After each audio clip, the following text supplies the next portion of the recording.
चीज़ का इन्फ्रेंस यानी कि हम जब किसी चीज़ का अनुमान लगाते हैं, ठीक है, तो उसमें होता क्या है कि हमें डाटा इकट्ठा होता है। जैसे मान के चलते हैं कि हमारे इंडिया में, ठीक है, ये देखते हैं कि कितने लोग पढ़े लिखे हैं, कितने नहीं पढ़े लिखे, यानी कि कितने अनपढ़ हैं, ठीक है, उसमें कितने बूढ़े हैं, कितने बच्चे हैं, कितने जवान हैं, कितने ही हैं, एज डिफरेंस हो गया। तो यहाँ पे डाटा दिए जाते हैं कितने बच्चे हैं, इतने बूढ़े, इतने जवान हैं, इतने औरतें, इतने पुरुष हैं, इतने ये है ना।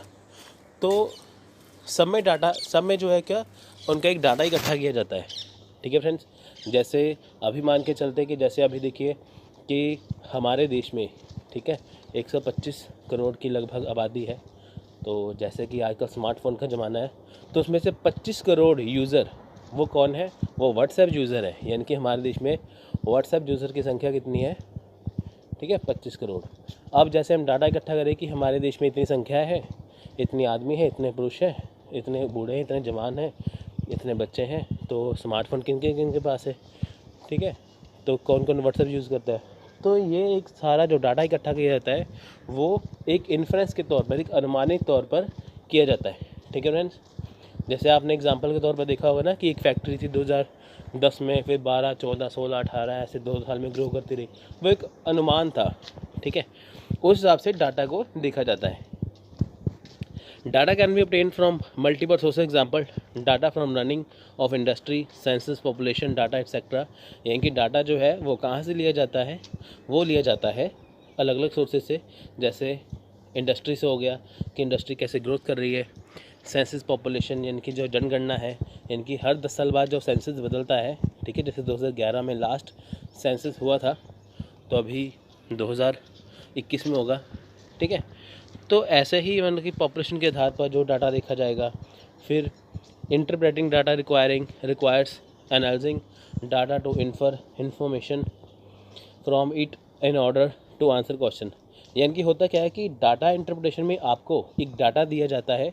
डाटा क्यों दिया जाता है, क्योंकि फ्रेंड देखिए, डाटा इंटरप्रिटेशन इसलिए ज़रूरी है कि एज ए टीचर अगर आप कहीं पे पढ़ा रहे हो, ठीक है, तो आप उस चीज़ को कैसे समझोगे, ठीक है, तो उसके लिए वो होता है, ठीक है। अगर आप चीज़ को समझ पाओगे तो उस हिसाब से आप स्टूडेंट को करवा पाओगे, ठीक है, इसलिए ये होता क्या है कि आपके सामने डाटा इंटरप्रिटेशन में एक क्वेश्चन रखे जाते हैं, आपको एक सिचुएशन दी जाती है, आपको एक डाटा दिया जाता है, आपके सामने क्वेश्चन रखे जाते हैं, आपको क्वेश्चन पूछा जाता है, ठीक है। क्वेश्चन के हिसाब से आपको उसका आंसर देना होता है। क्वेश्चन बेस्ड किसके ऊपर होता है, वही जैसे मैंने बताया सेंसस, पॉपुलेशन, इंडस्ट्री पे, ठीक है फ्रेंड्स। तो यानी कि आपको जो इन्फॉर्मेशन दी गई है, आपको उस इन्फॉर्मेशन का आंसर देना है question by question. Data can be provided in A number of formats. तो जो डाटा है, ठीक है, वो कई रूप से दिया जाता है। जैसे बार ग्राफ हो गया, टेबल हो गया, लाइन ग्राफ हो गया, पाई चार्ट हो गया, ऐसे, ठीक है। यानी कि आपको डाटा उन्होंने दिखाना है, वो किसी भी रूप में दिखा सकते हैं, किसी भी टाइप में दिखा सकते हैं, चाहे वो बार ग्राफ में हो, चाहे वो टेबल्स में हो, चाहे वो लाइन ग्राफ में हो, चाहे वो पाई चार्ट में हो, ठीक है फ्रेंड्स। तो इससे डाटा को समझने में आसानी होगी। यानी कि हमें क्या शो किया जाता है, हमें की कॉमन चीज़ ही शो की जाती है, डाटा वो दिखाने का तरीका अलग है। कई बार bar chart, tables, line graph और पाई ग्राफ या पाई चार्ट, ठीक है फ्रेंड्स। तो ये है डाटा इंटरप्रिटेशन। तो चलिए नेक्स्ट पढ़ते हैं अब। देखिए, data interpretation and introduction. In data interpretation questions, a data set in form of table और graph is given, form followed by some questions which can be answered by analyzing the available data। होता क्या है कि जो data interpretation में है उसमें आपको क्वेश्चन दिए जाते हैं। वो क्वेश्चन किस में होते हैं, वो एक डाटा के सेट में का मतलब कि जैसे आपको एक डाटा दिया हुआ है, उसमें 5 क्वेश्चन होंगे, 5 क्वेश्चन का एक सेट बन गया, ठीक है। वो जो आपको क्वेश्चन पूछे जाते हैं वो आपको टेबल में या ग्राफ के रूप में पूछे जाएंगे, या आपको ग्राफ दिया जाएगा या आपको टेबल दिया जाएगा, उसमें से आपको क्वेश्चन का आंसर देना होता है, ठीक है friends. You might find it similar to the English comprehension. आपको ये लगेगा कि इंग्लिश का जो कॉम्प्रीहेंशन है उसके हिसाब से ही है, ठीक है। इसमें आपको थोड़ा सा मतलब कि ऐसा ही लगेगा कि ये मिलता जुलता है इंग्लिश कॉम्प्रीहेंशन है। उसमें भी ये होता है, आपको एक पैराग्राफ दिया जाता है जिसमें आपको क्वेश्चन के आंसर ढूंढने होते हैं। तो डाटा इंटरप्रिटेशन में भी यही होता है कि आपको एक ठीक है, टेबल्स हो गया, कुछ भी आपको दिया जाता है, उसमें से आपको 5 क्वेश्चन ढूंढने होते हैं। Where the answer are within the passage but there is need of careful analysis।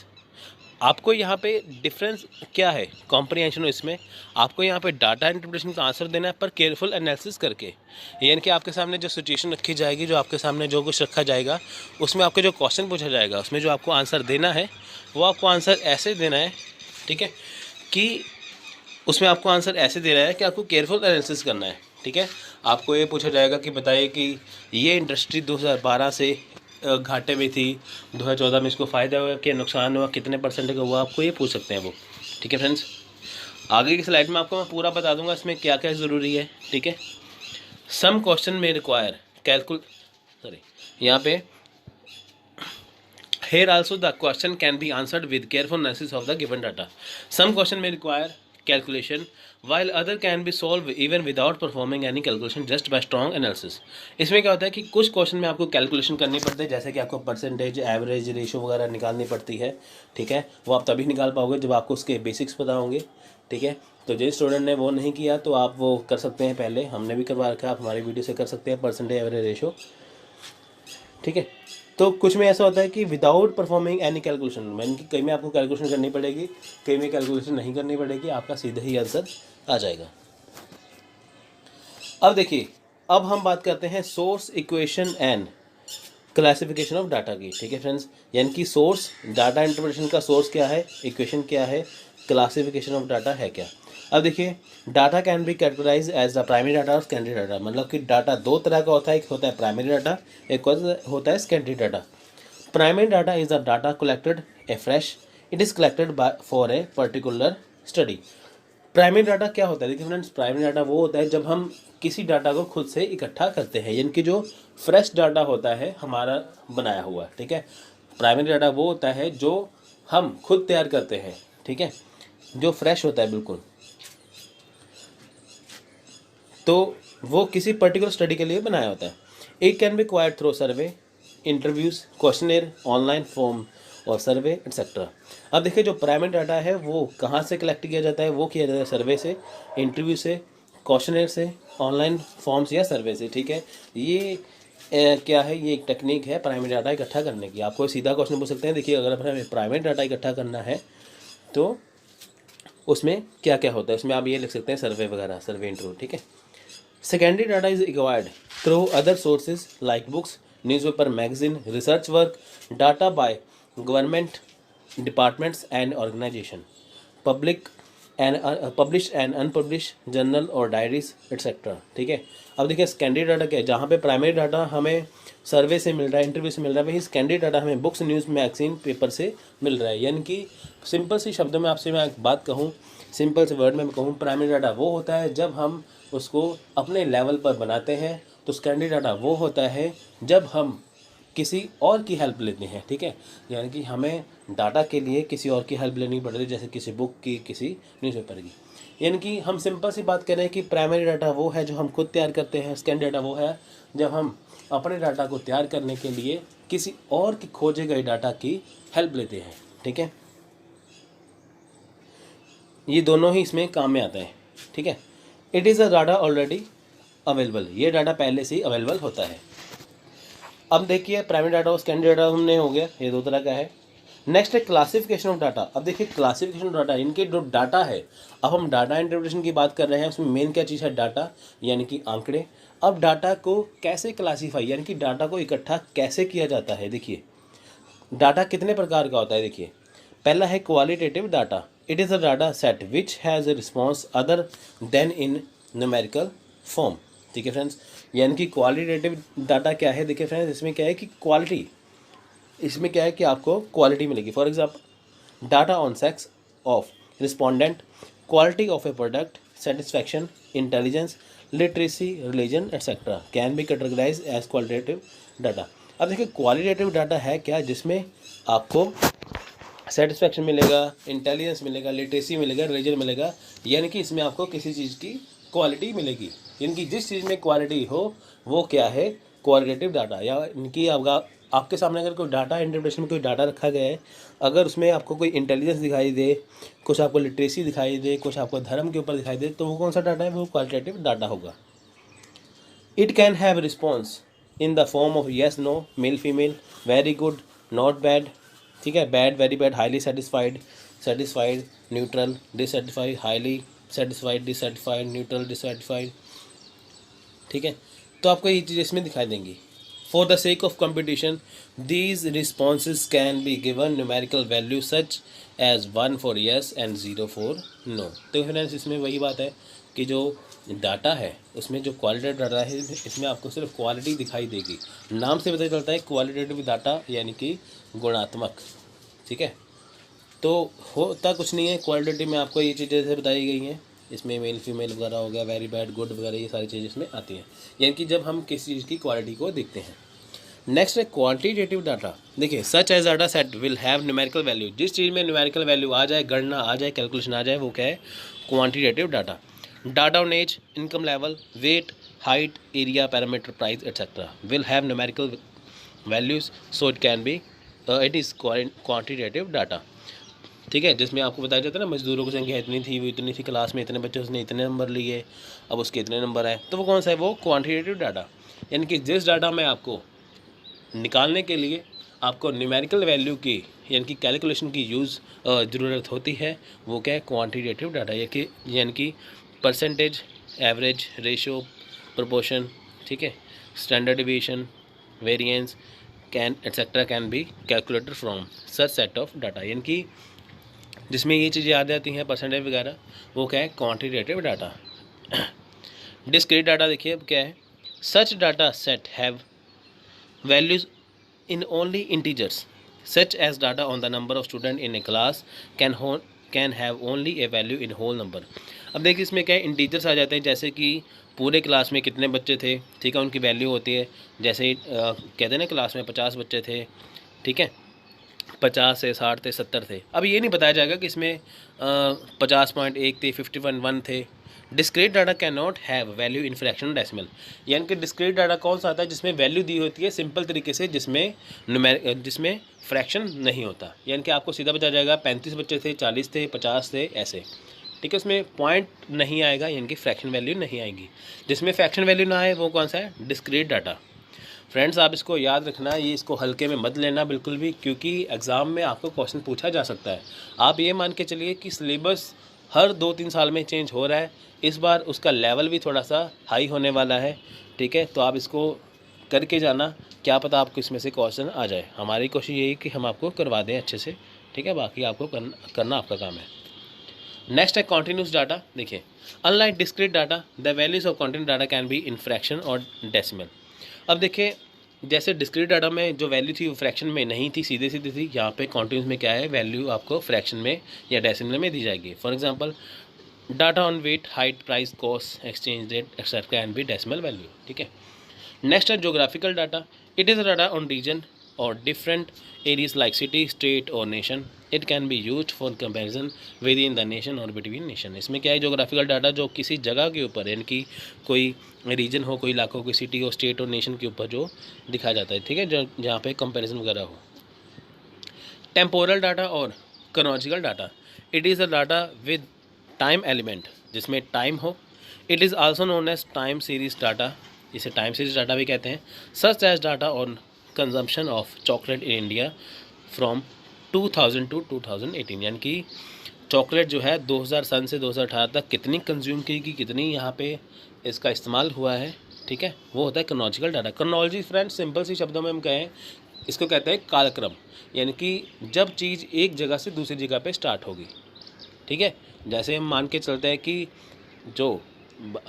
हम मान के चलते हैं ना कि गांधी युग कब था? 1917, यानी कि 1970 से 1947 तक। वो क्या है? वो क्रोनोलॉजिकल डाटा है कि उन 20 सालों में क्या क्या हुआ। ठीक है, data can also be categorize as public data, confidential data, official data. अब देखिए, डाटा को है जो पब्लिक डाटा, कॉन्फिडेंशियल डाटा और ऑफिशियल डाटा भी इसमें भी कैटेगराइज किया जाता है। इनकी पब्लिक डाटा जो पब्लिक के लिए है, कॉन्फिडेंशियल डाटा जो सरकार के लिए होता है, जो सभी को बताया नहीं जाता, ऑफिशियल डाटा, ठीक है, ये भी सरकारी डाटा होता है। अब देखिए, डाटा इंटरप्रिटेशन। ठीक है, हमने यहाँ पे इसका क्या किया है? हमने यहाँ पे इसकी क्लासिफिकेशन की है। अब हम करेंगे, देखिए, डाटा इंटरप्रिटेशन जो है वो कितने टाइप्स का होता है। क्लासिफिकेशन में हमने करा था वर्गीकरण, तो किन किन को डाटा कहते हैं। अब हम जानें कि डाटा रिप्रेजेंटेशन जो कैसे होती है, वो कितने प्रकार की होती है। पहले देखिए raw data can be given in the question, such question can be answered bye constructing A table using the given data. अब देखिए रॉ डाटा क्या है, रॉ डाटा आपको क्वेश्चन में दे रखा होता है, ठीक है। तो जो क्वेश्चन है उनका आंसर देना होता है, ठीक है। जैसे आपको टेबल में जो बताया होता है आपको उस हिसाब से उसका आंसर देना पड़ता है। These questions are generally related to average which can be calculated directly using the frequency table। Raw data में क्या है, कोई क्वेश्चन पूछा जाता है जिसका आपको आंसर देना होता है, इसके लिए आप एवरेज का इस्तेमाल कर सकते हो, आपको इसमें एवरेज ढूंढनी पड़ती है, वो क्या है, रॉ डाटा। नेक्स्ट है tables. Data can also B given in the form of tables। Tables have vertical columns and horizontal row in the which data is stored। अब टेबल्स है क्या, देखिए हमने क्या था ना टेबल्स, अब डाटा आपको टेबल्स में दे रखा होगा। टेबल्स में क्या है, आपको वर्टिकली कॉलम होगा, हॉरिजेंटली कॉलम होगा, वर्टिकली कॉलम होगा, हॉरिजेंटली रोज होगा, ठीक है। तो इसमें डाटा जो दे रखा है, a cell in the table shows a value. देखिए फ्रेंड, इसमें क्या है, आपको जो डाटा दे रखा होगा, ठीक है, वो आपको एक टेबल के रूप में दे रखा होगा। देखिए जैसे आपको ये दे रखा है ना, ठीक है, आपको एक कॉलम रो में दे रखा है ये, ठीक फ्रेंड्स। जो रो 1 में क्या है कि number of boys in roll and row 2 में क्या है, नंबर ऑफ़ गर्ल्स। जहाँ पे डार्क एरिया वो नंबर ऑफ़ गर्ल्स का है, ठीक है। तो ये है टेबल्स का, यानी कि जो डाटा आपको ऐसे दिखाई दे वो टेबल्स होता है। अब है bar graph. Hey data is represented using rectangular bars which can be horizontal और vertical. Bar graph help in making easy comparison of data. अब देखिए इसमें है क्या, बार ग्राफ में क्या है कि जो आपको डाटा है वो जो रेक्टेंगुलर बार में दिया जाता है वो हॉरिजेंटली और वर्टिकली दोनों में, ठीक है फ्रेंड्स। बार ग्राफ क्या करता है ईजी कंपैरिजन करता है डाटा का, यानी कि बार ग्राफ में आप किसी डाटा का कंपैरिजन कर सकते हो काफ़ी आसान तरीके से। There can be different form of bar graph like stack bar, histogram and so on. यानी कि जो बार ग्राफ है वो काफ़ी तरह का है, जैसे स्टैक बार या हिस्टोग्राम, ठीक है। Stack bar graph, one bar is mounted and another one, whereas in a histogram there is no gap between. इसमें कोई गैप नहीं होता है। तो फ्रेंड सिंपल चीज़ आपको मैं बताता हूँ बार ग्राफ होता है क्या है। देखिए जो ऐसा टेबल होता है वो बार ग्राफ होता है, ठीक है। यानी कि अगर आपको ऐसी कोई चीज़ आ जाए वो है बार ग्राफ, ऐसा कोई आ जाए वो होता है टेबल। नेक्स्ट है हिस्टोग्राम। हिस्टोग्राम में आपको ये देखिए पिक्चर में ये ऐसा होता है हिस्टोग्राम में, ठीक है। यानी कि जो सारे डाटा जो आपस में वो जो है लाइनें वो जुड़ी होती हैं, ठीक है। Histogram are use to represent the frequency of data set belonging to class interval. It look similar to bar chart but there is no gap between the bar से सैम्पल में। देखिए इसमें क्या है कि गैप है, जिसमें गैप हो वो बार ग्राफ है, जिसमें गैप ना हो वो क्या है, हिस्टोग्राम है। पाई चार्ट, देखिए pie chart is the form of a circular divide. देखो फ्रेंड्स पाई चार्ट क्या है, पाई चार्ट में आपको या परसेंटेज दिया होगा या आपको डिग्री दिया होगा, आपको दो ही चीज़ दिया होगा, परसेंट या डिग्री। वो आपको पाई चार्ट कैसे दिया होगा, देखिए वो आपको दिया होगा ऐसे, ठीक है, गोल सर्कल में दिया होगा आपको वो, ठीक है फ्रेंड्स। देखिए आपको जो ये डॉगनेट चार्ट है ये पाई चार्ट है नीचे। पाई चार्ट देखिए ऐसा होता है, ठीक है। जहाँ पे आपको बताया जाता है ना कि एक क्लास में एक बच्चे ने मैथ में इतने नंबर लिए, साइंस में इतने लिए, इंग्लिश में इतने लिए, है ना। आपके परसेंटेज में पूछ सकते हैं, फिर आपको डिग्री में पूछ सकते हैं, कोई भी। ये होता है पाई चार्ट, ठीक है।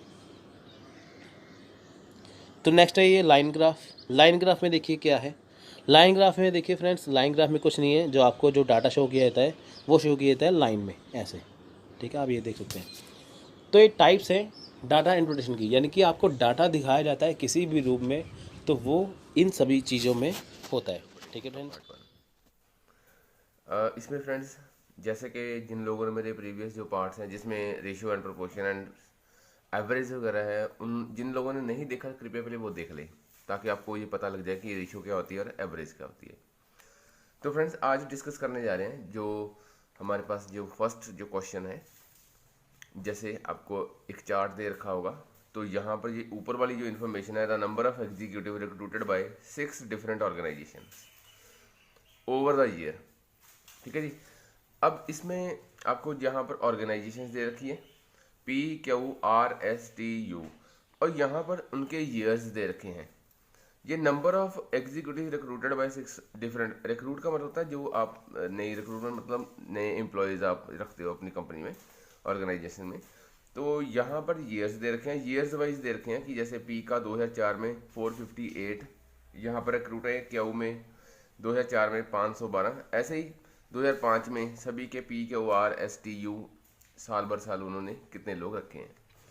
तो फ्रेंड्स जैसे ये हमारे पास क्वेश्चन है और इसमें जो फर्स्ट क्वेश्चन वो पूछ रहा है, वो फर्स्ट क्वेश्चन पूछ रहा है the total number of executive recruited by all the organization together in the year 2006। वो पूछ रहा है हमें टोटल नंबर ऑफ एग्जीक्यूटिव कितने रिक्रूट हुए हैं ऑल द ऑर्गेनाइजेशन, सभी ऑर्गेनाइजेशंस में, कौन से साल में, 2006 में। ठीक है फ्रेंड्स, अब देखा जाए यहाँ पर जो अगर देखा जाए 2006 कहाँ पर है, ये है हमारे पास, ये 2006 है और सभी ऑर्गेनाइजेशन मतलब 2006 में पी के हैं 480, क्यू के 495, आर के 465, इन सभी को हम क्या कर देंगे, टोटल नंबर पूछा है, इन सभी को हम ऐड करेंगे।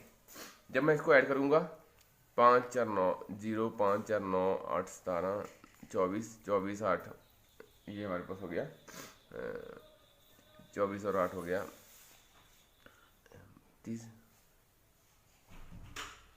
यहाँ पर फ्रेंड्स दोबारा से देखते हैं, 0 5 4 9 9 8 17 और 17 3, ये हो गया हमारे पास 25 25 और 8 हो गया हमारे पास 33। तो 3 आ गया, इन सभी को सम करा, उसके बाद हमारे पास 3 बचा, फिर 8 9 17 और 17 17 से हमारे पास 23 और 31 32 32 33 34 35 5 आ गया हमारे पास, और उसके बाद 4 4 8 12 12 5 17 17 4 21 26 26 और हमारे पास ये बचा 29। तो फ्रेंड्स जब हमने इसको टोटल लगाया है इन सभी को, तो ये हमारे पास आया 2953। और उसने क्वेश्चन में क्या पूछा है हमारे पास, यही पूछा है कि total number of executive recruited by all the organization together in the year 2006। तो हमारा आंसर क्या आ गया 29 ये नहीं था फ्रेंड्स, यहाँ पर आया हमारे पास आंसर 5, नन ऑफ दीज आएगा क्योंकि यहाँ पर 2953 जो है किसी में भी ये आंसर अवेलेबल नहीं है, तो 25 it means none of these. अब नेक्स्ट क्वेश्चन में उसने पूछा friends total number of what is the total number of executives recruited by organization U in the year 2007 and 2009 together to the total number of executives recruited by the organization P in the same year। Friends इस ratio में क्या करना होता है, जब भी बात है ना रेशियो, इट मीन जो फर्स्ट वैल्यू है वो आप ऊपर रखोगे और जो सेकंड वाली वैल्यू है 2 के बाद वाली वो आप नीचे रखोगे। तो वो कह रहा है कि total number of executive recruited by organization U ने जितने भी ऑर्गेनाइजेशन ने जो एम्प्लॉय एग्जीक्यूटिव्स हैं रिक्रूट करे हैं 2007 में और 2009 में टुगेदर, मतलब दोनों का सम कर लेंगे, उसका सम का यहाँ पर 2007 के आ जाएंगे सारे और यहाँ पर 2008 के आ जाएंगे, और नीचे क्या आ जाएंगे पी के कितने रिक्रूट करे हैं 2007 और 8 में।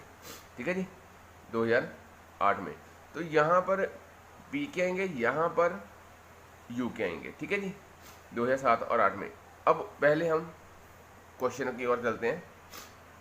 देखिए पहले वो यू के कह रहा है, यू ये हो गया 2007 में यू का एक ये वैल्यू होगी और दूसरी 2009 में ये वैल्यू होगी। तो यहाँ पर हमारे पास आया 3534 प्लस 510। ठीक है जी, इसको हम प्लस करेंगे तो ये हमारे पास आ गया 1044। ये यू के आ गए 2007 में भी और 2009 में भी। अब उसके बाद एक वो पूछ रहा था कि पी के 2007 में और 2009 में, इसको भी ऐड कर लेते हैं। 506 प्लस 492, ये अब आ गया हमारे पास 998। अब देखिए ये हमारे पास आ गए पी के 2007 और 9 में, ये आ गई हमारे पास यू के 2007 और 9 के। तो हम क्वेश्चन की ओर चलते हैं। तो फ्रेंड्स रेशियो वाले क्वेश्चन को हमेशा एक लाइन में सॉल्व करना है आपने। यहाँ पर हमारे पास आई थी ऊपर वैल्यू 1044 और नीचे आई थी हमारे पास 998। इसको 2 पे कट देंगे, ये 2 पे चला जाएगा, 2 चौके 2 9 18 और 2 9 18। तो हमारे पास जो रेशियो निकल के आई 522 डिवाइड बाई 499 59, ये हमारे पास सॉरी ये नहीं है, ये है। ठीक है जी, 522 पॉइंट सॉरी रेशियो 499। ये हमेशा याद रखना फ्रेंड्स, जो ऊपर वाली वैल्यू पहले आएगी। देखा आपको यहाँ पर आंसर में उल्टा भी दे रखा है, तो क्वेश्चन में आपको हो सकता है उल्टा भी दे रखा हो, तो वो आंसर नहीं है। आंसर क्या है 522 रेशियो 499। अब फ्रेंड्स ऐसे ही जो नेक्स्ट क्वेश्चन है, what is the average number of executives recruited by organization S over all the years together. और यहाँ पर उसने कहा है rounded off the to the nearest integer. It means अगर पॉइंटों में आएगा तो आप नियरेस्ट वैल्यू ले लोगे।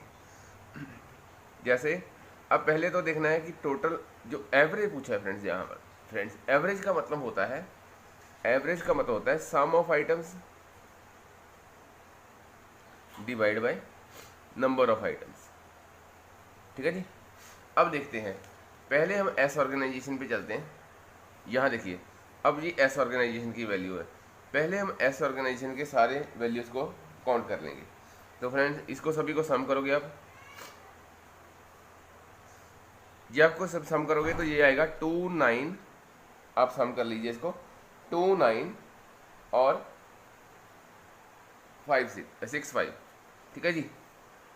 ठीक है जी। एवरेज का मतलब होता है जैसे एस ऑर्गेनाइजेशन इस सभी को हमने सम कर लिया तो ये हमारे पास वैल्यू आई 2965। ठीक है जी। और एवरेज का क्या था हमारे पास, ये देखिए हमारे पास था सम ऑफ आइटम्स 2965। टोटल ऑर्गेनाइजेशन कितनी है, टोटल ऑर्गेनाइजेशन है हमारे पास, वो भी देख लेते हैं। तो फ्रेंड्स 1 2 3 4 5 6 टोटल ऑर्गेनाइजेशन है हमारे पास 6। तो 6 से हम डिवाइड कर देंगे।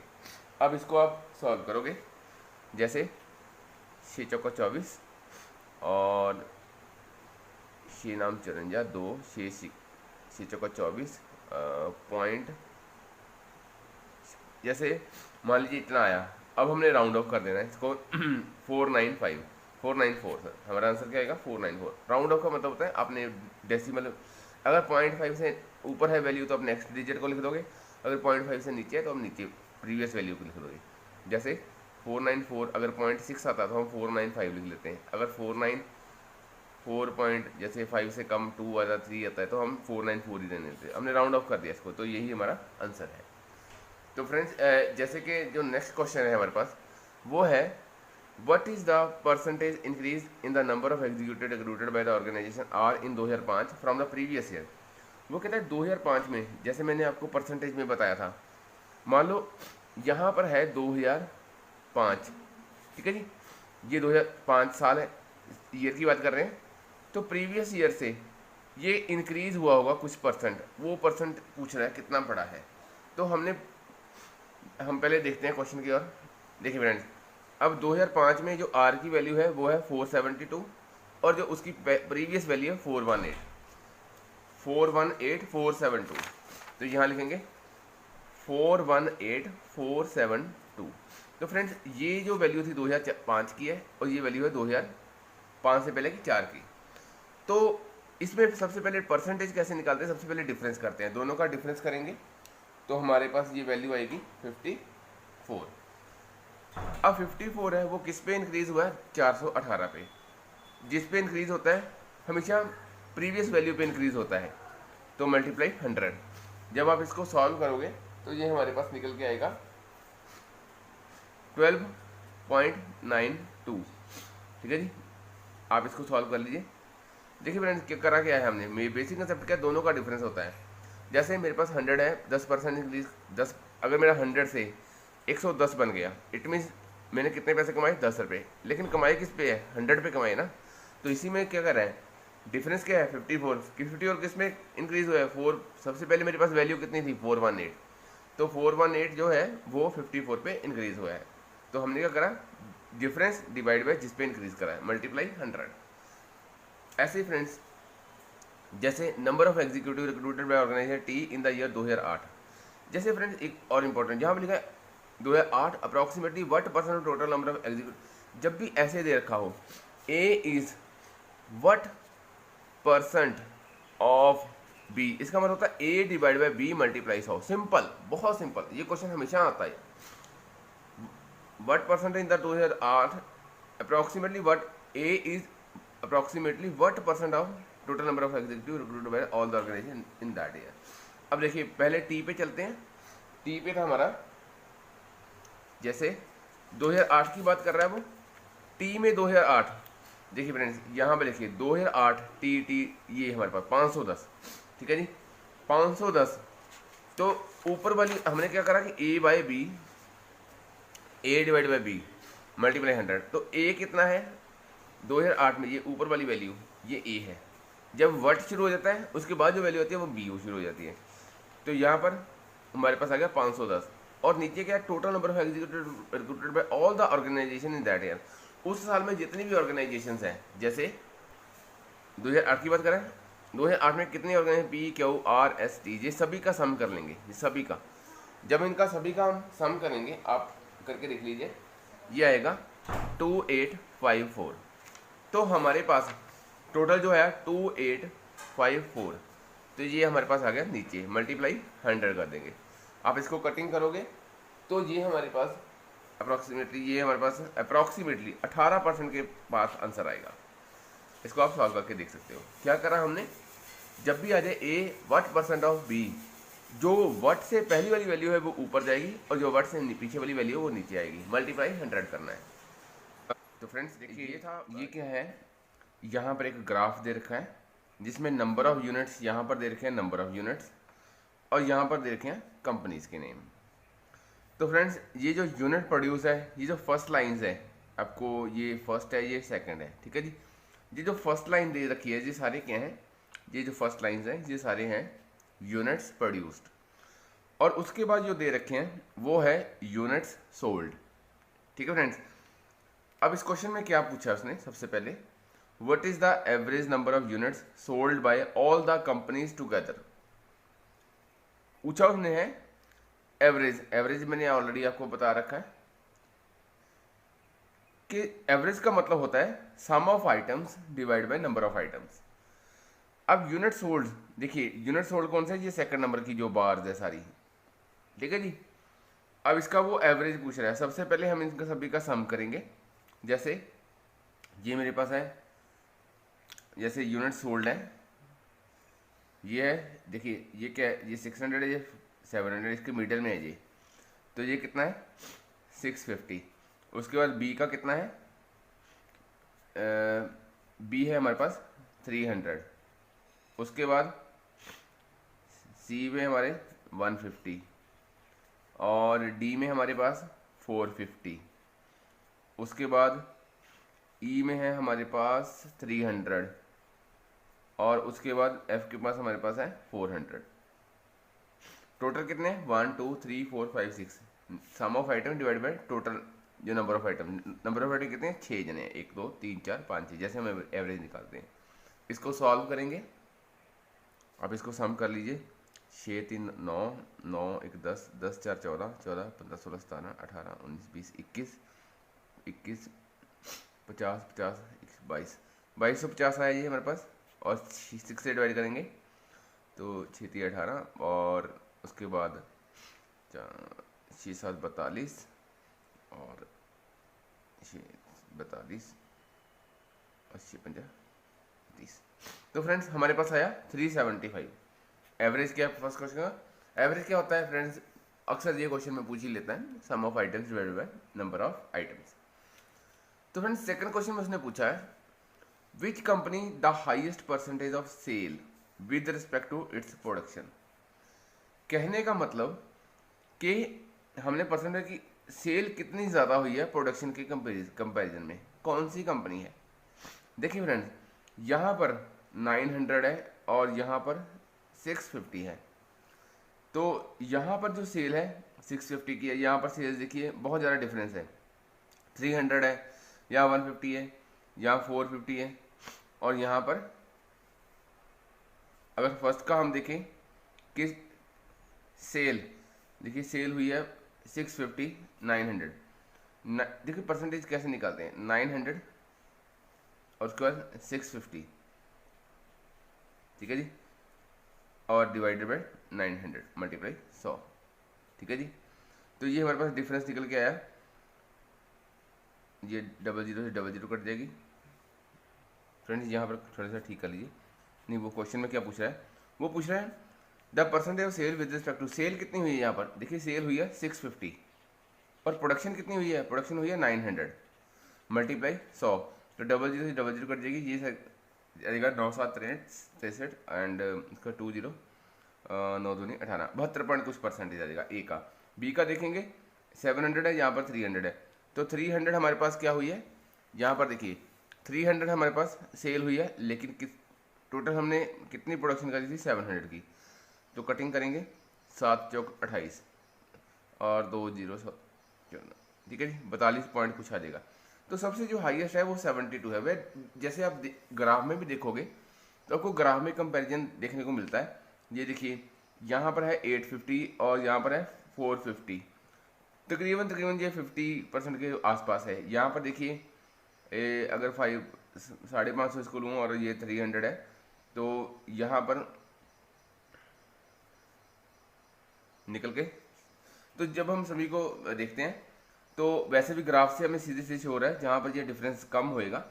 अगर यहाँ पर जितना डिफरेंस कम होएगा उतनी ज़्यादा जो परसेंटेज ऑफ सेल ज़्यादा होएगी, जितना डिफरेंस ज़्यादा होएगा उतनी परसेंटेज ऑफ सेल कम होएगी।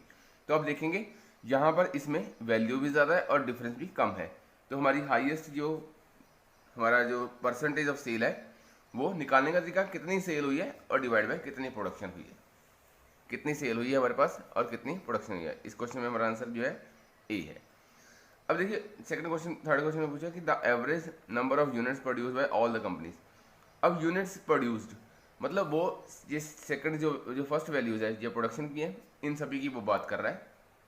तो इन सभी को अगर मैं सम करूँगा, ये अगर मैं देखूँ ये फर्स्ट है हमारे पास, अगर मैं इन सभी का सम करूँ, ये देखिए 900 है, ये वाला हमारे पास 700 है, और ये हमारे पास है 300, और उसके बाद ये हमारे पास है 850, और उसके बाद है ये हमारे पास है 550, ठीक है जी, और उसके बाद है हमारे पास 600।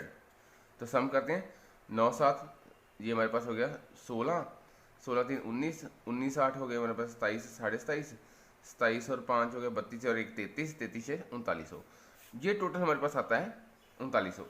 देखिए फ्रेंड्स जब मैंने सम करा सभी यूनिट प्रोडक्शन का तो ये हमारे पास 3900 निकल के आता है। टोटल कितने यूनिट्स हैं वो हमारे पास है ABCDEF, टोटल है 6। तो 6 से मैं डिवाइड कर दूंगा तो ये हमारे पास 6 36 3 0 और 6 15 30, तो 650 हमारे पास निकल के आता है एवरेज नंबर्स ऑफ प्रोडक्शन, ठीक है जी। अब नेक्स्ट क्वेश्चन पूछा है the unit sold by the company ABC approximately is what percent of the total unit produce by these companies. देखिए यहाँ पर सोल्ड की मैंने बताया था आपको A is what percent of B का मतलब होता है A divide by B multiply 100। तो यहाँ पर A क्या है, A क्या है, total number of unit sold by ABC। तो यूनिट सोल्ड है ABC, देखिए A का है 650, 300 हो गया 950 और 150 हो गया 1100, ठीक है जी। ये हमारे पास कितना हो गया, यहाँ पर था 650, A का, B का था 300 और इसका था 150, तो ये कितना बना हमारे पास, तो ये हमारे पास बना 9 10 और 1100, ठीक है जी। अब ऐसे ही सेकंड वैल्यू क्या है, पर total unit produced by these companies, इन तीनों यूनिट की प्रोडक्शन क्या है 900, ये 9 8 1700 और 1700 300, ये हमारे पास आ गया ये 700 था, 9 7 हो गया 1600, 1600 और 300 1900। तो फ्रेंड्स सेकंड वैल्यू थी हमारे पास B कितना आया, वो है 1900, तो उसने 1900, ठीक है जी। अब पूछा गया द यूनिट सोल्ड बाय, मैंने क्या बताया आपको, A is what percent of B का मतलब होता है A divide by B multiply 100। तो इनका है हमारे पास 1100 वैल्यू और इनका वैल्यू आया 1900, मल्टीप्लाई 100 से करेंगे तो ये हमारे पास आएगा 00 से 00 काट दीजिए, जो 19 से 19 5 95 15 0, ये तकरीबन 58% के आसपास आ जाता है हमारे पास, अब जिसको सॉल्व करोगे तो, ठीक है फ्रेंड्स। तो ये क्वेश्चन, नेक्स्ट क्वेश्चन था the ratio of total production of company D and E। देखिए प्रोडक्शन की बात कर रहा है D एंड E, देखिए यहाँ पर प्रोडक्शन है हमारे पास 850 और यहाँ पर है हमारे पास 550, ठीक है जी, 8 5 13 1400, ये हमारे पास कितना आता है 1400। रेशियो में लिखना है तो सेकंड में 2 के बाद क्या लिखना है, total sales of the same company, total sale भी पूछ रहा है किसकी, D एंड E की। ये D हमारे पास ये आ गया हमारे पास 450 और ये आ गया 300, 450 और 300, ये हमारे पास आ गया 750। तो ये हमारे पास रेशियो आती है। अब कटिंग कर लीजिए, 0 से 0 कट जाएगा, 5 पे चले जाएगा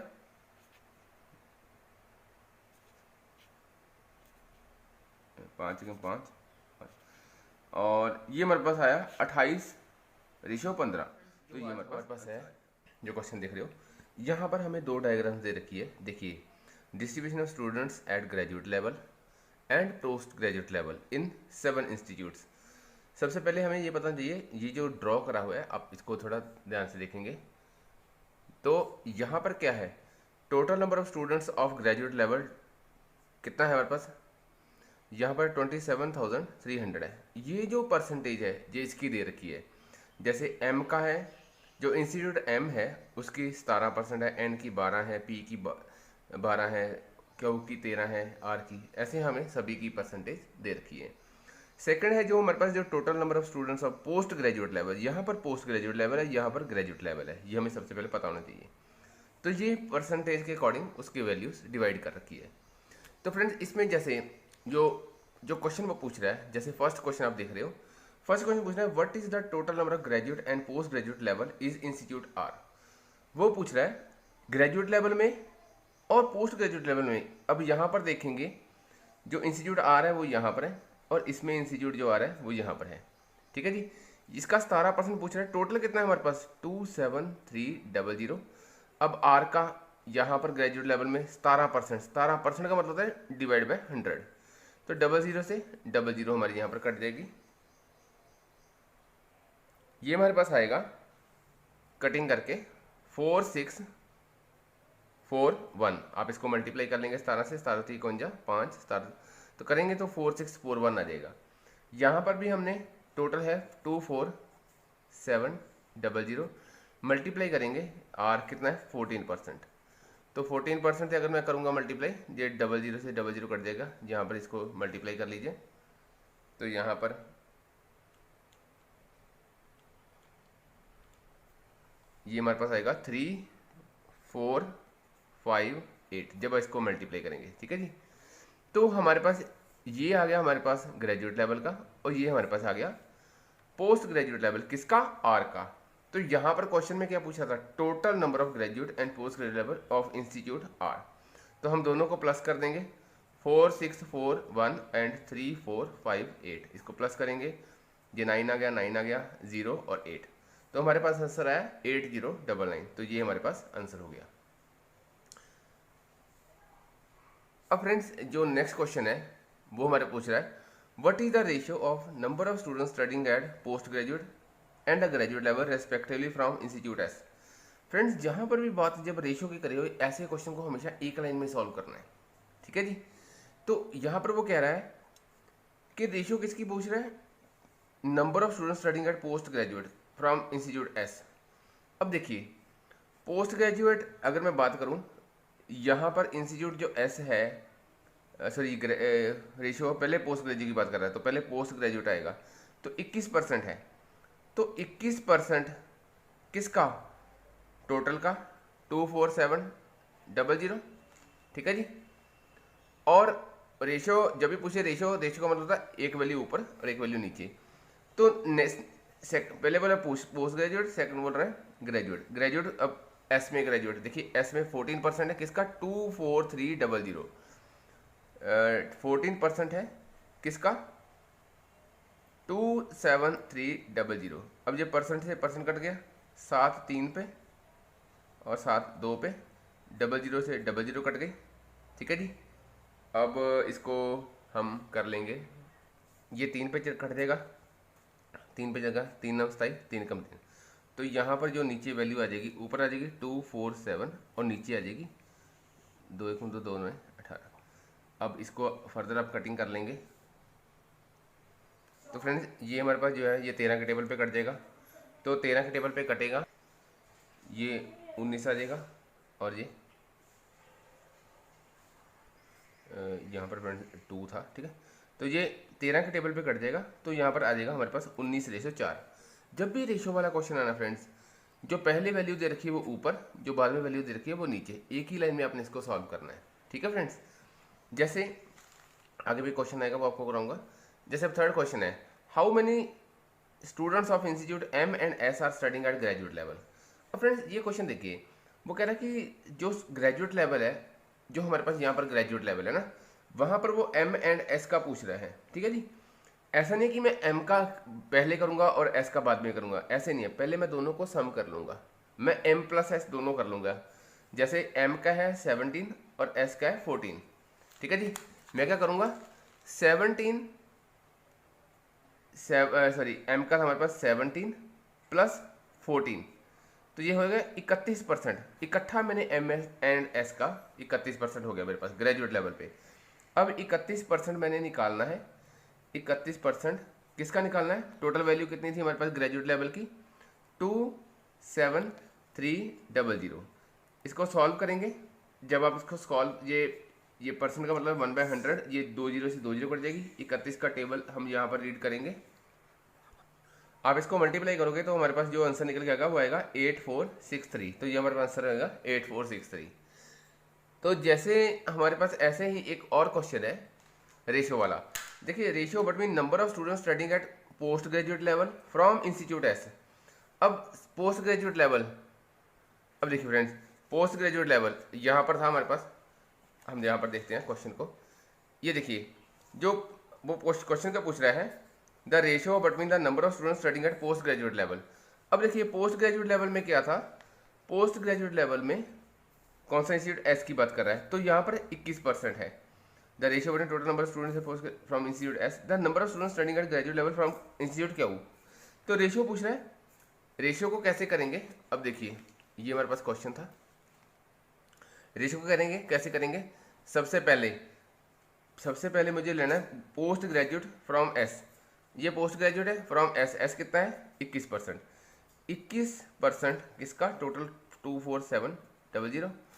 और उसके नीचे क्या है, number of students graduate level from Q. अब यहाँ पर देखिए क्यू में कितना है 13%, तो नीचे कितना आएगा 13%। टोटल कितने स्टूडेंट्स ग्रेजुएट लेवल में 27300।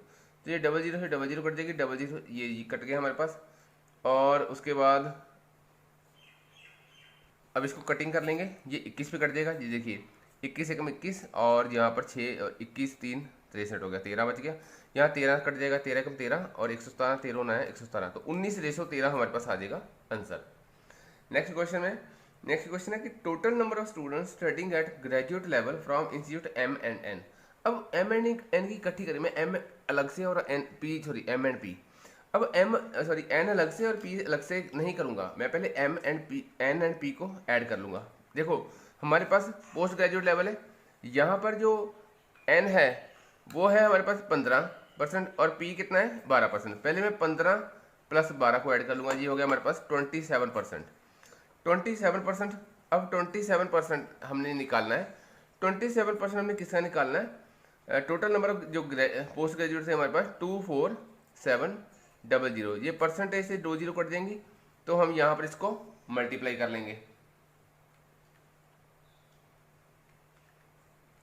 तो मल्टीप्लाई करोगे तो हमारे पास आएगा 6669। आप इसको मल्टीप्लाई करके देख लीजिए, तो 6669 हमारे पास आंसर आ जाएगा। ये हमारे पास फ्रेंड्स जैसे क्वेश्चन था कि कैसे हमने मान लो रेशियो में दे रखा हो तो एक लाइन में कैसे सॉल्व करते हैं, वो मैंने आपको बताया। और परसेंटेज को कैसे हम सर्कल में, कैसे जो डायग्राम्स दे रखे हैं सर्कल में, तो उसको परसेंटेज में हम कैसे सॉल्व। डाटा तो वो होता है जो डाटा आंकड़ा इकट्ठा किया जाता है, जो डाटा इकट्ठा किया जाता है। गवर्नेंस का इसमें क्या रोल है, देखिए, जब गवर्नेंस यानी कि शासन, किसका शासन, गवर्नमेंट का, सरकार का, यानी कि जब सरकार या जब गवर्नमेंट किसी डाटा को सुरक्षित रखती है, ठीक है, तो उसे बोलता है डाटा एंड गवर्नेंस। अब देखिए, जो गवर्नमेंट है, जो सरकार है, वो डाटा का यूज़ करती है। जब वो डाटा का यूज़ करती है, किसके लिए यूज़ करती है, कि ताकि उसको पता चल सके कि जब से भारत आज़ाद हुआ है या जब से उन्होंने सत्ता संभाली है, सरकार संभाली है, उन्होंने कितना देश का विकास किया है, कितनी देश की डेवलपमेंट की है। ठीक है फ्रेंड्स, डाटा एंड गवर्नेंस कुछ नहीं है, इसमें गवर्नेंस शब्द इसलिए जोड़ा है कि ताकि जो सरकार है, जो गवर्नमेंट है, वो ये देख सके कि उनको किस रीजन में, किस क्षेत्र में, जैसे हेल्थ है, ठीक है, उसके बाद एजुकेशन है या कुछ भी ऐसे है, ठीक है, उसमें कैसे कैसे उनको डेवलपमेंट करना है। डाटा एंड गवर्नेंस में होता है क्या है कि जब गवर्नमेंट किसी डाटा का इस्तेमाल करती है और उसको सुरक्षित तरीके से, यानी कि सेफ़ जगह पे उसको सेव करती है। ठीक है फ्रेंड्स, आजकल जो सभी जो देश हैं, जो सभी कंट्रीज़ हैं, ठीक है, all over in the world जो कंट्रीज़ है, उनमें सभी में जो डाटा है वो गवर्नमेंट के द्वारा रखा जाता है, ठीक है, जिससे ये पता लगाया जा सकता है आसानी से कि देश कितना तरक्की कर रहा है, ठीक है। तो चलिए देखते हैं। Modern society is data driven. As per the estimate of May 2018, daily around 2.5 quintillion bytes of data are generated। अब देखिए होता क्या है, हुआ क्या है कि जो अगर मॉडर्न सोसाइटी की डाटा की बात करें तो मई 2018 तक, यानी कि मई 2080 तक इसमें है क्या कि 2.5 क्वांटिलियन बाइट्स ऑफ डाटा, ठीक है, वो जनरेट हुआ है, ठीक है। यानी कि डेली क्या है, इतना डाटा इसमें देखा जाता था। ये कब देखा गया था? मई 2018 तक। This data can help in providing better insight for innovation, predicting relationship between variables, artificial intelligence etcetera. ये डाटा क्या करता है कि आपको एक बेहतर तरीका बताता है, ठीक है, इनोवेशन का, ठीक है, बिटवीन वेरिएबल्स में कैसे उनका रिलेशन है, रिलेशनशिप में कैसे वेरिएबल्स में कैसे रिलेशनशिप हो रहा है, ठीक है। आर्टिफिशियल इंटेलिजेंस क्या है? वही बात है कि सिर्फ एक सरकार, एक गवर्नमेंट जब इस डाटा को देखती है तो उसको डिफरेंस पता चलता है। तो डाटा सरकार को पता चलता है ना, जैसे कि मान लीजिए कि गवर्नमेंट है वो अभी 5 साल के लिए चुनी जाती है, तो 5 ऐसे में उन्होंने क्या क्या किया है, पिछली सरकार से कैसे किया था, अब कैसे किया है, क्या गरीबी कम हुई है, क्या बेरोज़गारी कम हुई है, तो ऐसे वो उसको आंकड़े इकट्ठे करके देखते हैं। There is need for policies and guidelines for protecting and controlling data and when it arises, ठीक है। इसमें होता क्या है, जो गवर्नमेंट है वो नई नई पॉलिसी बनाती है। अब डाटा जब गवर्नमेंट, देखिए जब कोई गवर्नमेंट है जब डाटा को रिप्रेजेंट करती है, जब डाटा को चेक करती है, तो उसमें उनको पता चलता है कि अब हमें कौन कौन सी पॉलिसीज़ बनानी है, अब हमें कौन कौन सी गाइडलाइन बनानी है, ठीक है, कि ताकि देश को तरक्की के रास्ते पर ले जाया जा सके। डाटा गवर्नेंस, कहते हैं ना कि पिछले 5 सालों में ये नहीं हुआ, पिछले 10 सालों में ये नहीं हुआ, पिछले 70 सालों में ये नहीं हुआ, तो ये सब जो है वो कंपैरिजन करके देखते हैं डाटा का कि पहले क्या था अब क्या है, ठीक है। Data governance relates to the strategy use for availability, applicability, integrity and security of data. Data governance किससे रिलेटेड है? ये स्ट्रेटजी से रिलेटेड है। स्ट्रेटजीज कैसी है? जैसे अवेलेबिलिटी, एप्लीकेबिलिटी, यानी कि हमारे पास कौन से सोर्सेज अवेलेबल हैं, कौन कौन से एप्लीकेबल किए जा सकते हैं। इंटीग्रिटी क्या है? अखंडता, ठीक है। और सिक्योरिटी, यानी कि डाटा की जो सिक्योरिटी क्या है, यानी कि जो डाटा है उसे कैसे हम रख सकते हैं, डाटा कैसा है, तो ये इसमें देखा जाता है। यानी कि सिंपल शब्दों में कहें कि जो डाटा गवर्नेंस में है क्या, कि जब सरकार किसी डाटा को बहुत सुरक्षित ढंग से रखती है तो उसे बोलते हैं data governance. It deals with the framework and policies for storing, encrypting, taking backup of data, assessing and using data, protecting the privacy. इसमें है क्या कि जो डाटा को है वो बहुत सुरक्षित ढंग से रखा जाता है, वो प्रोटेक्टिव ढंग से रखा जाता है, उसको काफ़ी प्रोटेक्ट किया जाता है, ठीक है, उसकी प्राइवेसी रखी जाती है, ठीक है, डाटा शो नहीं होता। अब देखिए कि सरकार ने जो है, गवर्नमेंट ने जो है अभी जो काम करने हैं वो पहले नहीं बताते कि हमें क्या क्या करना है, ठीक है, किस ढंग से करना है वो पहले नहीं बताया जाता है, वो सब कुछ स्टोर होता है एक डाटा के अंदर। Decision makers can decide on the basis of their experience, intuition और on the basis of data, ठीक है।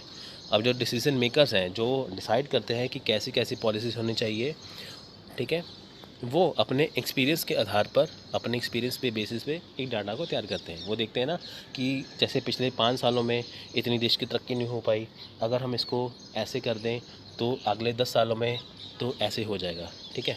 जैसे लोग इतने बेरोज़गार थे, अगर हम ये काम कर दें तो ये हो जाएगा। जैसे मेक इन इंडिया की बात करें तो मेक इन इंडिया में क्या था, यहाँ पे बेरोज़गारी जैसे फैल रही थी, तो प्रधानमंत्री नरेंद्र मोदी जी ने एक मेक इन इंडिया निकाला, ठीक है, जिनमें क्या है कि लाखों जो लाखों वर्ग, जो आप ये मान के चलो लाखों नौजवान हैं, ठीक है, उनको नौकरी मिलेगा।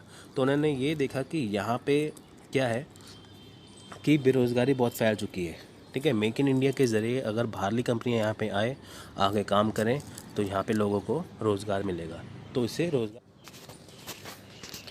ठीक है। Experience, intuition and observation can be use for making important decision in case data is not available. अब होता क्या है कि अगर डाटा अवेलेबल ना हो तो उसमें होता क्या है, एक्सपीरियंस के आधार पर, ऑब्जर्वेशन के आधार पर क्या है जो डिसीज़न लिए जाते हैं। पहली बात तो है कि अगर सरकार को, अगर गवर्नमेंट को कोई डिसीज़न लेना होता है तो वो डाटा को संभाल के रखते हैं। ठीक है फ्रेंड्स, कोई भी सरकार हो, कोई भी बड़ी कंपनी हो, वो अपने अपने डाटा को संभाल के रखते हैं। क्यों संभाल के रखते हैं? कि ताकि आने वाले जो साल हैं उसमें उसका कंपैरिजन किया जा सके। ठीक है फ्रेंड्स, तो अगर बाई चांस वो डाटा अवेलेबल ना हो तो एक्सपीरियंस या ऑब्जर्वेशन के आधार पर इसको रखा जाता है। But in today data driven society effective and efficient decision can be made by analysis of available data. पर आज के समय में क्या है कि जो डाटा रखना ज़रूरी है ताकि इससे अच्छे डिसीजन लिए जा सकते हैं। फ्रेंड्स देखिए कि डाटा जो है हर साल संभाल के रखा जाता है कि पिछले वर्ष में ये था, तो उससे कंपैरिजन करना आसान हो जाता है काफ़ी। Data can be use for framing policies as it can be use to analysis the extent for of the problems and related factor. अब इसमें क्या है कि डाटा को है जो यूज़ किया जाता है पॉलिसीज़ के लिए, उसमें जो जो प्रॉब्लम आती है उसको देखा जाता है, वो प्रॉब्लम्स क्यों है, उसका समाधान कैसे है, उसका हल कैसे है, उसका सोल्यूशन कैसे है, इसमें दिखा जाता है। Like if the data shows the that poor people have lower education level and poor health then policies for better education and health can be framed। जैसे एग्जांपल के तौर पे मान के चले कि डाटा ये शो करे कि जो गरीब लोग हैं उनको एजुकेशन जो है वो लोअर क्वालिटी की मिल रही है। ठीक है, उनकी हेल्थ भी पुअर है, उनकी सब कुछ उनका जो पुअर हो रहा है, तो पॉलिसी ऐसी बनाई जाती है कि उनको बेटर एजुकेशन और हेल्थ अच्छी से मिल सके।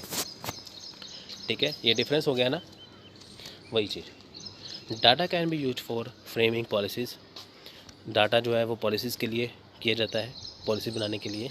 It will also help in evaluating the implementation of programmes and policies. ठीक है, अभी होता क्या है कि ये जब कोई सरकार पॉलिसी बनाती है तो उसको इम्प्लीमेंट करने के लिए कैसे इम्प्लीमेंट करना है, कैसी पॉलिसी बनानी है, इसके लिए डाटा को देखा जाता है। For example data can be collected on the availability of mid day meals in school. अब देखिए, जानते हैं कि जैसे डाटा जो है वो मिड डे मील के लिए होता है कि जो मिड डे मील होता है ना, दोपहर का खाना जो स्कूल में मिलता है, अगर उसका डाटा इकट्ठा करना हो वहाँ पे health status of children who eat mid day meal at school. अब इसमें देखा जाता है कि जिन बच्चों को मिड डे मील मिल रहा है तो वो उनके लिए हेल्दी है कि नहीं है। ठीक है, proportion of schools covered under the scheme, enrolment rate in school as etcetera. ठीक है, उसमें होता क्या है कि स्कूल क्या क्या स्कीम्स को कवर कर रही हैं, जैसे बच्चों को जो जो खाना दिया जाता है वो हेल्दी है कि नहीं है, वो सब कुछ इसमें देखा जाता है। तो देखा जाता है ना कि जैसे वो पॉलिसी बनाई जाती है कि हाँ मिड डे मील चल रहा है, सभी को लाभ मिल रहा है, सभी को बेनिफिट मिल रहा है, तो ये सही है। अगर वहाँ पे हो जाए कि नहीं, बच्चों को जैसे मिड डे मील खाने से बच्चों का हेल्थ इशू हो रहा है, उनकी तबीयत ख़राब हो रही है, तो उनमें सुधार किया जाता है। ठीक है, to test the efficiency of implementation of the mid day meal scheme. अब इसमें टेस्ट किया जाता है कि जो स्कीम लागू की थी क्या वाकई ही उसी तौर पर लागू की गई है। सो data is important for making sound decision and for checking there effectiveness. अब डाटा इसलिए देखा जाता है कि डाटा क्यों इंपॉर्टेंट है, क्योंकि इसमें देखा जाता है कि जो डिसीजन लिए गए थे क्या वो सही रूप से या सही इफेक्टिव तरीके से यहाँ पे लागू हुए कि नहीं। Availability of data related to the government schemes of and programmes improve transparency for citizen. अब इसमें ये होता है कि जो डाटा है जो गवर्नमेंट तैयार कर रही है उसमें ऐसी स्कीम बनाई जाए जिससे लोग जो है उनमें ट्रांसपेरेंसी हो, यानी कि जो लोगों को, जो सिटीजन है, जो भारत के नागरिक, जो इंडिया के नागरिक हैं, जो सिटीजन है, उनको सरकार की सारी नीतियों का, सारी पॉलिसीज़ का पता चल सके। ठीक है, protection of data is as important as the collection of data. Data का प्रोटेक्शन, डाटा की सुरक्षा उतनी ही ज़रूरी है जितना कि डाटा को इकट्ठा करने के लिए होता है। Both the government and private sector should take care that collected confidential data should remain secure and there should not be any sort of breach. देखिए, इसमें क्या होता है कि चाहे गवर्नमेंट हो, चाहे कोई प्राइवेट सेक्टर हो, अगर उसने कोई डाटा इकट्ठा किया है तो वो कॉन्फिडेंशियल रखेगा पूरी तरीके से, जो जो उसने स्कीम्स को लगाना है। जैसे सरकार ने कोई नई पॉलिसी बनानी है, कैसे बनानी, कुछ भी बनाना है, जो उसके लिए डाटा इकट्ठा किया गया है, ठीक है, वो सेफ़ रखेंगे कि ताकि ये लीक ना हो जाए। ठीक है, ऐसा ही जियो कंपनी की बात करें, रिलायंस कंपनी की बात करें, कुछ भी कंपनी की बात करें, तो जो उन्होंने आगे जाके जो प्लान करना है तो पहले नहीं बताया जाता। ठीक है, जैसे अब मान के चलते हैं कि देखिए एयरटेल वालों ने भी पहले जो था, आपको पता था ना, लाइफ टाइम वैलिडिटी मिलती थी। अब क्या है कि महीने का 35 रुपीज़ का रिचार्ज कराना पड़ता है। अब उन्होंने ये देखा कि अगर एयरटेल वालों ने ये देखा कि हमने पिछले इतने सालों से हम ये फ्री दे रहे हैं स्कीम, तो लोग क्या कर रहे हैं कि उसमें रिचार्ज नहीं करवा रहे, लाइफ टाइम वैलिडिटी रख रहे हैं, रिचार्ज नहीं करवा रहे, जिससे एयरटेल कंपनी को नुकसान हो रहा है। ठीक है, तो उन्होंने ये देखा कि उन्होंने डाटा एक सामने रखा कि हमें लाइफ टाइम वैलिडिटी की वजह से इतने सालों में इतना करोड़ों रुपए का नुकसान हो चुका है। फिर उन्होंने नई पॉलिसी बनाई, उसमें क्या कि हम 35 रुपये का रिचार्ज कराइए तो उसमें ये होगा। तो हुआ क्या, उसमें उनके 90 लाख सब जो है वो कस्टमर है वो टूट के किसी और में चले गए। ठीक है, तो होता क्या है, उन्होंने एक पॉलिसी बनाई कि उनको घाटा हो रहा था, नुकसान हो रहा था, उन्होंने पॉलिसी बना दी कि आप 35 रुपीज़ का रिचार्ज करवाइए। ठीक है, उन्होंने स्कीम बना दी। तो ऐसी ही बातें होती हैं बस, जैसे कि कोई भी डाटा उसका कंपैरिजन करके देखा जाता है। Any breach of confidentiality can have serious consequence. In 2018, there was an allegation of a massive data breach when the profile data of millions of Facebook users was shared with third party. अब देखिए, एक मामला उड़ा था ना पीछे पहले 2018 में कि फेसबुक में जो काफ़ी लाखों लोगों का जो डाटा है वो चोरी हो गया था। अब जैसे अमेरिका में इलेक्शन हुए हैं, डोनाल्ड ट्रंप जीत गए थे, वहाँ पे एक उनके ऊपर इल्ज़ाम लगाया था कि उन्होंने 5 करोड़ यूज़र का जो फेसबुक डाटा हैक करके, उनकी सोच को हैक करके, तो वहाँ पे वो इलेक्शन जो है जीते थे। अब ये क्या डाटा हो गया ना चोरी। देखिए फ्रेंड्स, पहले क्या होता था, पहले ज़माने में आप ये मान के चलिए कि हमारा जो जो जो था, जो हमारी प्रॉपर्टी क्या थी, हमारा पैसा।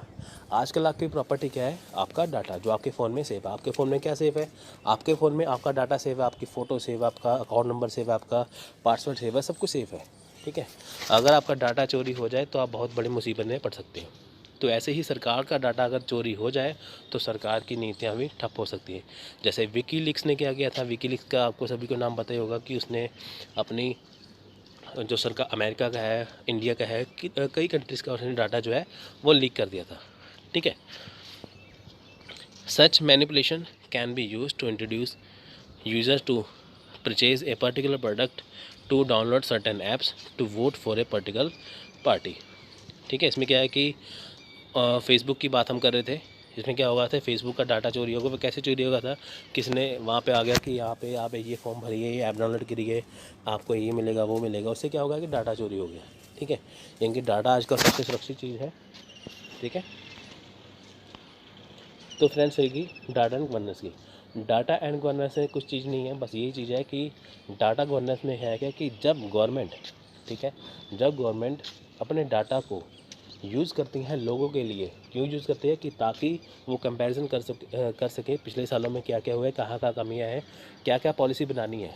ठीक है, वो डाटा को सुरक्षित रखती है। यानी कि जब गवर्नमेंट किसी डाटा को सुरक्षित रखती है और उस डाटा के आधार पर वो जब नई नई पॉलिसी बनाती है तो वो आती है डाटा एंड गवर्नेंस के अंदर।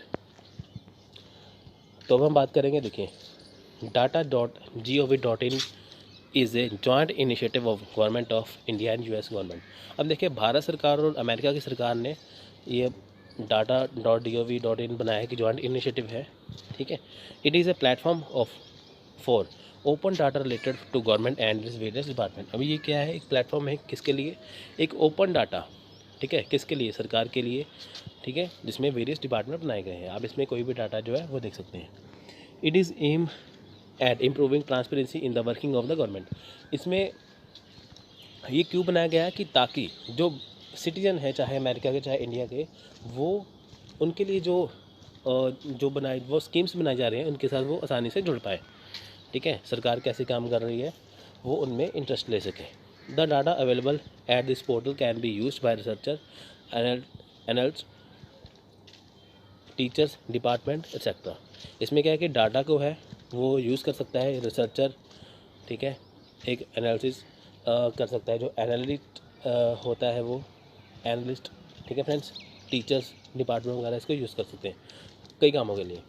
The different module of the open government data platform. अब देखिए कि डिफरेंट मॉड्यूल है ओपन गवर्नमेंट डाटा के, कौन कौन से देखिए। डाटा मैनेजमेंट सिस्टम यानी कि DMS, ये क्यों बनाया गया है, for contributing data and making it available online. यानी कि ये क्यों बनाया गया है कि इसमें डाटा को कंट्रीब्यूट किया जा सके। ठीक है, और ये ऑनलाइन अवेलेबल होता है। Content management data managing the content and functionalities. अभी कंटेंट मैनेजमेंट डाटा क्या है, नाम से ही होता है कि ये डाटा को कंटेंट को मैनेज करता है कि क्या दिखाना है, ठीक है, कितना दिखाना है। विजिटर रिलेशनशिप मैनेजमेंट यानी कि VRM for collecting viewer feedback. अब देखिए कि जो इस डाटा को देख रहे हैं उनका फीडबैक कैसा है, उनको डाटा अच्छा लगा या नहीं, कंटेंट अच्छा लगा या नहीं, उनका फीडबैक लेना। नेक्स्ट है community for user to interact with other user. इसमें क्या है कि यूज़र इंटरेक्ट करे अदर यूज़र को, उनके बारे में बता सके, ठीक है, होता है कम्युनिटी।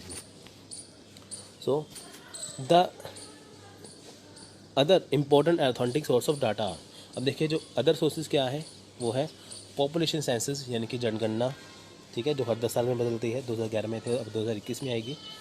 फिर है इकोनॉमिक सर्वे ऑफ इंडिया, यानी कि जो डाटा है वो कहाँ से लिया जा सकता है। अगर कोई भी सरकार है वो डाटा कहाँ से इकट्ठा करेगी, पॉपुलेशन सेंसस है, हमारे देश में इतनी आबादी तब इतनी है, अब इतने गरीब थे, इतने अमीर हैं, हमारे देश में इतनी बेरोज़गारी तब इतनी है, वो पॉपुलेशन सेंसस से डाटा इकट्ठा कर सकते हैं। इकोनॉमिक सर्वे ऑफ इंडिया से इकट्ठा कर सकते हैं कि भारत की आर्थिक स्थिति कैसी है, इसमें बताया जाता है। सिविल रजिस्ट्रेशन सिस्टम से, national sample survey and sample registration system से, ठीक है, जिसे SRS कहते हैं। नेशनल फैमिली हेल्थ सर्वे से, NFHS से, district level household survey से, RBI डाटा बेस से। नेक्स्ट है ministry of statistics and programme implementation data set से, gateway of India earth observation, ठीक है, यानी कि जो ISRO द्वारा ISRO द्वारा जो है